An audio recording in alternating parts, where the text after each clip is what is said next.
감사합니다. 자, 앞뒤 좌우 사람을 향해서 엄지손가락을 딱 펴고 당신이 최고입니다. 감사합니다. 사랑합니다. 축복합니다. 은혜 받을 줄 믿습니다. 오늘 함께 은혜 받고자 하는 말씀의 제목이 하나님의 사랑, 성령, 이런 제목으로 함께 은혜를 나누겠습니다. 불란스 작가 중에 유명한 작가 빅토르 위고라는 사람이 있어요. 이 빅토르 위고가 쓴 소설 중에 93라는 소설에 아주 인상 깊은 이야기 한 토막을 소개하면 그래요. 프랑스가 혁명을 할 직후에 숲을 지나가던 병사들이 배고픔에 지친 아이 셋을 데리고 있는 어머니 하나를 발견하게 돼요. 그때 병사들 중에 하나가 자기 배낭에 빵 한 조각을 꺼내서 그 어머니에게 줘요. 그 어머니는 그 빵을 받자마자 지체함 없이 세 등분으로 나눠서 첫째 아들에게 한 덩이, 둘째 아들에게 한 덩이, 셋째 아들에게 한 덩이를 나눠줘요. 그때 그 빵을 나눠주는 모습을 같이 지켜보던 한 젊은 병사가 그 상사에게 이런 말을 해요. 상사님, 저 어머니는 배가 고프지 않은 모양이에요. 어떻게 빵을 자기는 먹지 않고 아이들에게 나눠주지요? 그러자 상사가 그 젊은 병사의 어깨를 툭툭 치면서 이러죠. 야, 이 사람아, 그게 아니야. 어머니가 왜 배가 고프지 않겠어? 그러나 그 어머니는 자신의 배고픔보다 그 속에 자식의 사랑이 더 강했기 때문에 자기를 희생하여 사랑을 따라서 자식들에게 빵을 나누어 준 것이라네. 그렇게 인상 깊은 글 하나를 소개해요. 여러분, 그 엄마가 정말로 배가 고프지 않았을까요? 빵을 먹고 싶은 마음이 없었을까요? 그런 게 아니에요. 자식을 향한 사랑 때문에 자신의 배고픔은 아랑곳하지 않고 오직 자식의 배만 불리기 위해서 자식을 향한 그 애틋한 사랑 때문에 자기의 배고픔도 잊어버리고 빵에 대한 욕심도 다 내려놓고 자식을 사랑해서 빵을 나누어 준 것이라는 거죠. 하나님의 사랑도 이와 같습니다. 하나님이 하늘 영광 보좌를 버려두시고 이 땅에 오셨잖아요. 인간의 몸을 입고 오신 것만 해도 경천동지할 사건인데 그 하나님은 우리의 모든 죄와 허물을 사해 주시기 위해서 십자가를 지신 거예요. 십자가는 당시의 수치였어요. 수치만 당하신 것이 아니라 죄인들로부터, 로마 병정들로부터 침뱉음을 당하시고 채찍에 맞으시고 그 모진 고난을 다 당하신 거예요. 주님, 예수님, 하나님은 그 십자가가 두렵지 않으셨을까요? 그 고통을 받고 싶으셨을까요? 십자가가 두려웠어요. 고통이 싫으셨어요. 그러나 십자가를 지시고 십자가 위에서 물과 피를 아낌없이 다 흘리고 죽을 수 있으셨던 것은 우리를 사랑하셨기 때문인 줄 믿습니다. 그 사랑이 마음속에 전해지는 은혜가 있길 축복합니다. 그래서 십자가를 바라볼 때마다 하나님의 사랑이 느껴지는 은혜가 있기를 축복합니다. 오늘의 본문의 배경을 살펴보면 그래요. 2장 전체의 내용을 보면 세 부분으로 나누어져 있어요. 1절에서 5절까지 한 부분과 6절에서 9절까지 한 부분과 10절에서 16절까지 한 부분을 이렇게 나눌 수가 있어요. 먼저 1절에서 5절 내용은 세상 지혜와 하나님의 지혜를 대조하는 것으로 본문을 시작하고 있어요. 예나 지금이나 사람들은 세상 지혜를 자랑하고 싶은 욕망들이 누구에게나 있어요. 그래서 시중에 가서 서점에 가보면 많은 사람들이 책을 사는 것 중에 하나가 설득력, 지도력, 논리력 이런 책들이 잘 팔려요. 사람들은 논리 있게 설득 잘하는 세상의 지혜로, 세상의 지식으로 사람들에게 자기 자신을 부각하고 자랑하고 싶은 욕구가 인간에게 끊임없이 있어요. 그런데 사도 바울은 세상의 지식들, 세상의 지혜를 다 갖고 있었지만 하나님의 복음을 전할 때 세상의 아름다운 말과 세상의 지식으로 하지 아니했다. 그렇게 오늘 본문이 이야기를 하고 있어요. 왜요? 그 이유를 성령의 나타나심과 하나님의 능력을 나타내 보이기 위함이다. 그렇게 말씀하고 있어요. 여러분, 우리가 전도를 할 때 어떤 마음으로 해야 되는가?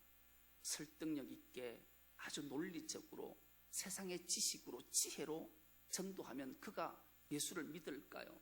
그렇지 않아요. 그런 것들은 여러분 다 내려놓으셔야 돼요. 오직 성령의 나타나심과 하나님의 능력이 나타날 수 있도록 도구로 사용되어져야 돼요. 사도 바울이 그래서 세상의 아름다운 말과 세상의 지혜로, 세상의 지식으로 내가 복음을 전하지 않았다 단언하는 거예요.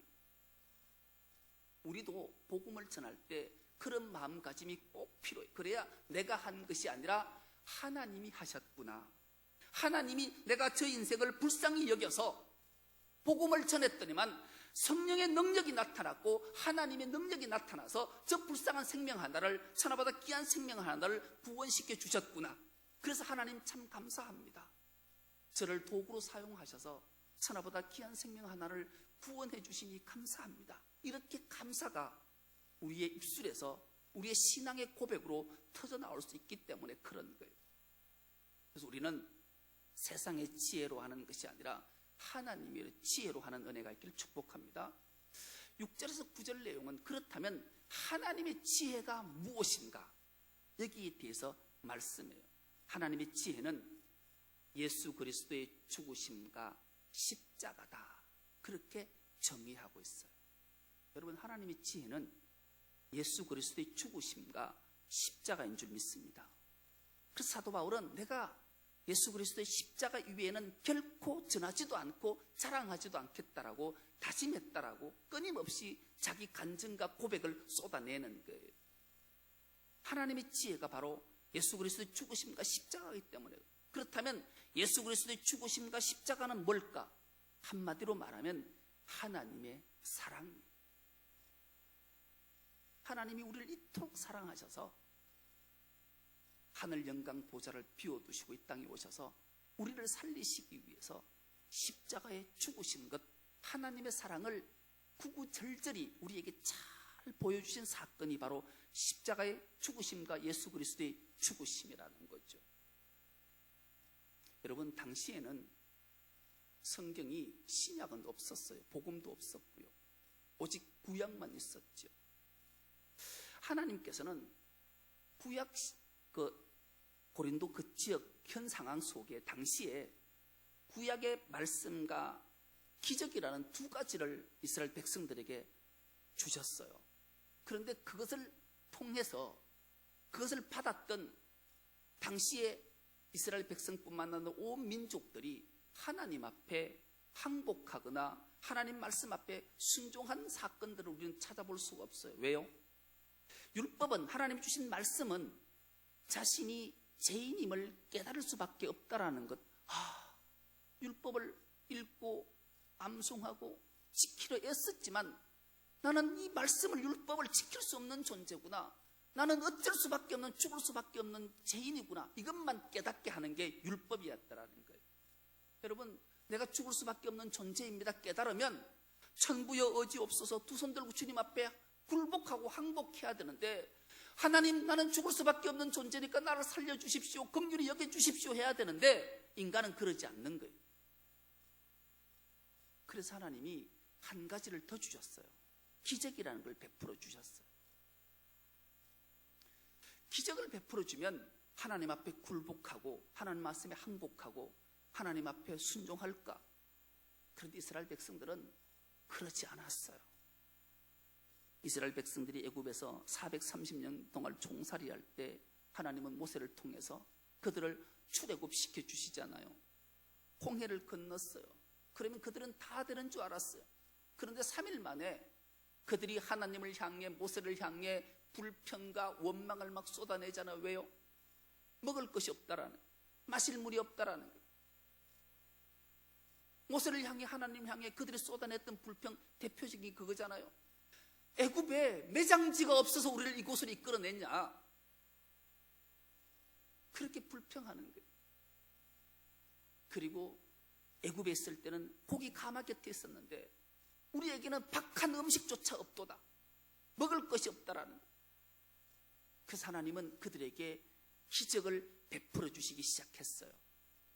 아침에 자고 일어나면 만나가 온 진중에 가득한 거예요. 그래서 그들이 가장 먼저 토해냈던 말이 뭐예요? 이게 뭐냐, 이게 뭐냐. 그래서 그 이름이 만나잖아요. 만나는 이게 뭐냐, 도대체 이게 뭐냐. 이렇게 가시 같고 맛있고 달콤한 게 어디 있냐. 이 기적을 하나님은 40년 동안 날마다 베풀어 주셨어요. 저녁 때가 되면 만나라도 만족 못하니까 고기 먹고 싶다 해서 메추라기를 펄 주셨잖아요. 밤에는 불기둥으로, 낮에는 구름기둥으로 그를 인도하셨어요. 그리고 정말로 너 기적이 뭔지를 알게 해줄까? 해주마. 너희가 입었던 신발, 입었던 옷, 신었던 신발이 40년 동안 헤어지거나 떨어지지 않게 해주겠다. 여러분, 옷 한 벌, 단벌 신사가 40년을 입었는데 헤어지지 않았어요. 이런 기적이 가능할까요? 근데 하나님은 가능케 하셨어요. 40년을 강약길을, 척박한 길을 걸었는데 신발이 떨어지지 않는 거예요. 그런 기적들을 하나님은 다 이스라엘 백성들에게 베풀어 주셨는데 이스라엘 백성들이 하나님 앞에 항복했나요? 그렇지 않았어요. 여러분은 자식을 키울 때 이렇게 말씀으로도 기적으로도 사랑으로도 다 줬는데 자식이 끊임없이 곁길로 나가고 말 안 들으면 어떻게 해요? 버려버려요? 예. 육신의 부모는 그러면 버릴 수도 있어요. 내가 생각해봐도 그래요. 내 아들이 하나 있는데 이놈이 끊임없이 말 안 들으면 버릴 것 같기도 해요. 정말로 요즘 여러분 우리가 알잖아요. 지금은 그런 표현을 안 쓰지요. 고아원 같은 것. 고아원에 가면 왜 고아들이 있을까요? 부모들이 버려서 고아가 된 거예요. 육신의 부모들은 버리는 자들이 많아요, 사실. 그런데 우리 하나님은 버리지 않으신다고 말씀하세요. 여러분, 그 사랑, 그 은혜가 깨달아지는 은혜가 있길 축복합니다. 하나님은 결코 한 번 자녀 삼으신 우리를 버리지 않으신다, 약속의 말씀을 주셔요. 왜 버리지 않으실까요? 하나밖에 없는 독생자를 십자가에 죽이시고 우리를 아들과 딸로 삼으셨기 때문에 버리지 않으신다, 약속의 말씀을 주시는 거예요. 그래서 하나님은 한 번 택한 자녀를 버리지 않기 위해서 온갖 방법을 다 동원해 보신 거예요.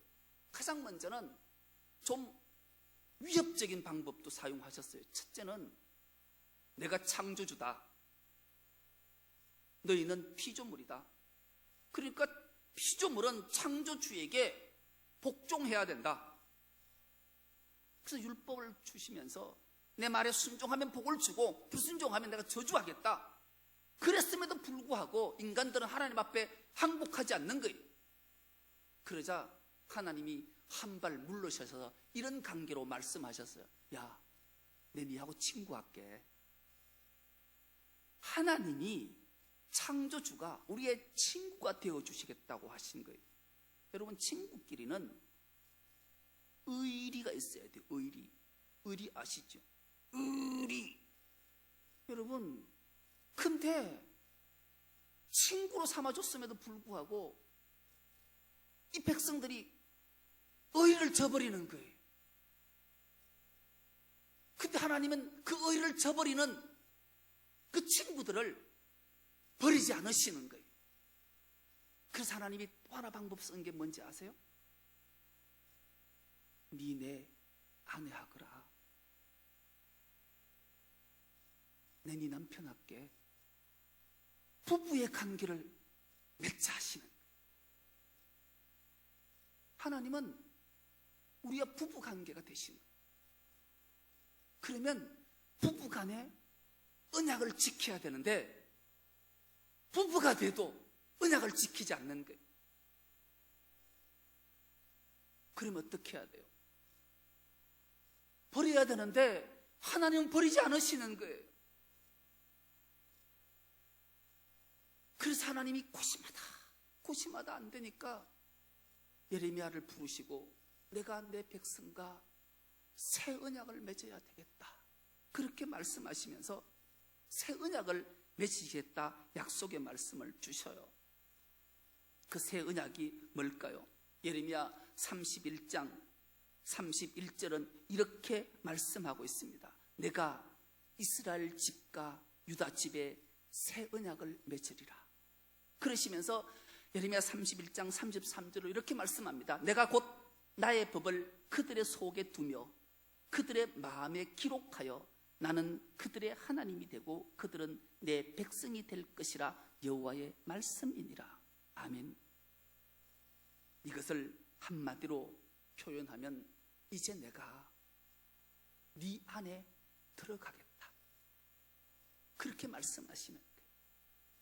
여러분, 하나님의 사랑이 얼마나 위대한지, 창조주로도 친구로도 남편으로도 안 되니까 이제는 한 몸이 되겠다라는 거예요. 내가 네 안에 들어가겠다라는 거예요. 그래서 성령 하나님이 우리 마음속에 들어오셔서 내주하신다 약속의 말씀을 주시고 오늘 우리의 심령 속에 성령 하나님이 들어와 계시는 줄 믿습니다. 그렇다면 내 심령 속에 성령 하나님이 들어와 계시는 것을 어떻게 알 수 있는가? 요한복음 16장에 의하면 이렇게 말씀해요. 진리 가운데로 우리를 인도하시고 예수 그리스도를 가르치신다, 그렇게 말씀해요.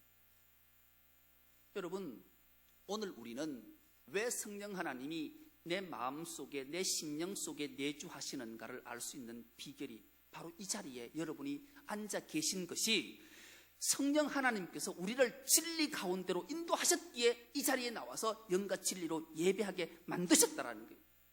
이것이 믿어지는 은혜가 있길 축복합니다.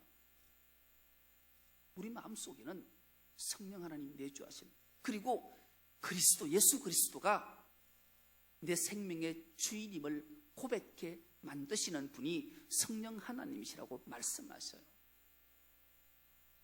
그리고 오늘 본문 12절은 이렇게 말씀합니다. 우리가 세상의 영을 받지 아니하고 오직 하나님으로부터 온 영을 받았으니 이는 우리로 하여금 하나님께서 우리에게 은혜로 주신 것들을 알게 하려 하심이라. 아멘. 하나님이 우리에게 물부터 부어주신 은혜를 알게 하시는 것. 나는 참 하나님의 은혜가 컸구나. 우리의 가정이, 우리의 기업이, 우리의 일터가 이렇게 하나님의 은혜로 오늘 이것까지 이끌어 왔구나. 참 은혜에 감사하다. 이것을 느낀다면 내가 느끼는 것이 아니라 내 안에 성령께서 하나님의 은혜를 알게 하셨기에 하나님의 은혜였습니다라고 고백하고 신앙으로 간증할 수 있다라고 말씀하시는 거예요. 여러분, 삶이 하나님의 은혜였습니까? 그렇다면 내가 고백한 것이 아니라 내 안에 성령 하나님께서 그 은혜를 알게 하셨기 때문에 은혜입니다라고 감사하고 고백하게 된 것이라고 말씀하는 거예요. 그래서 우리는 다 이것들을 귀하게 여겨요. 그리고 여러분이 예수님이 내 생명의 주인입니다, 주님이라고 고백하는 것은 내가 하는 것이 아니라 내 안에 성령 하나님께서 그렇게 고백하고 시인하게 하신다라고 성경이 우리에게 말씀하시는 거예요. 그러므로 우리는 어떻게 살아야 되는가? 이제는 나의 전부가 다 하나님의 것입니다, 이렇게 고백하고 믿고 나가야 돼요. 육의 사람이 아니라 우리는 신령한 사람이 되었기 때문에 영적인 사람, 성령의 사람이 되었기 때문에 그렇다라는 거죠. 여러분 혹시 지금도 세상과 교회에 한 발씩 걸치고 계신 분이 계신가요? 그래서 나는 이런 것도 시인하기 싫어. 이게 모든 것이 하나님의 은혜였어. 뭐가 그래, 내가 노력하고 힘써서 애써서 얻어진 것이지. 그런 마음이 혹시 드시는 분이 계신가요? 그래서 교회를 포기하고 싶은 마음이 생기시는 분이 있으신가요? 그러면 안 돼요. 그것은 어리석은 짓이에요. 왜냐하면 하나님은 한번 자녀로 택한 자를 결코 버리지 않으시기 때문에 그래요. 육신의 부모는 버려도 하나님은 한번 택하면 결코 버리지 않으시는 분이. 여러분 도망가도 하나님 손바닥 아니. 그래서 도망갈 생각 아예 접으셔야 돼요. 그렇다면 왜 육에 속한 사람은 성령의 일을 사명을 받지 않으려고 몸부림칠까? 자기 세상의 지혜로 생각해보면 이건 어리석은 것 같다는 생각이 들기 때문에 그래요. 아니 손해본다 생각이 들기 때문에 그래요. 그러면 여러분 기도하셔야 돼요. 하나님 우리의 영안을 열어주셔서 보여주시옵소서. 성령님의 조명을 받아 기막힌 것을 보는 은혜가 있게 하여 주옵소서. 그러면 하나님은 우리의 영안을 열어주실 줄 믿습니다. 신령한 자, 성령의 사람은 하나님의 뜻을 깨닫는 자, 아무에게도 판단을 받지 않는 자, 악인으로부터 판단받지 않을 가오를 범하지 않게 해주시겠다. 주님이 오늘 본문의 말씀을 통해서 분명히 말씀하시기 때문에 그래요. 더 나아가 남을 가르치고 지도하게까지 하신다고 말씀하시기 때문이죠. 오늘 예배하는 우리 중선로교회 모든 건속들은 하나님의 사랑, 성령의 사람으로 복된 삶을 살아서 하나님께 크신 영광을 올려드리는 우리 모두가 될 수 있기를 간절히 기도합니다. 하나님 아버지 감사합니다. 하나님의 사랑으로 성령의 사람이 되게 하시고 성령의 이끌림을 받아서 주님의 크신 뜻을 이루어갈 수 있도록 은혜 주시니 감사합니다. 우리에게 부여받은 이 사명을 잘 감당해서 오직 하나님께만 영광을 올려드리는 지혜의 사람들이 다 되게 하여 주옵소서. 감사드리오며 예수님의 이름으로 기도드리옵나이다. 아멘.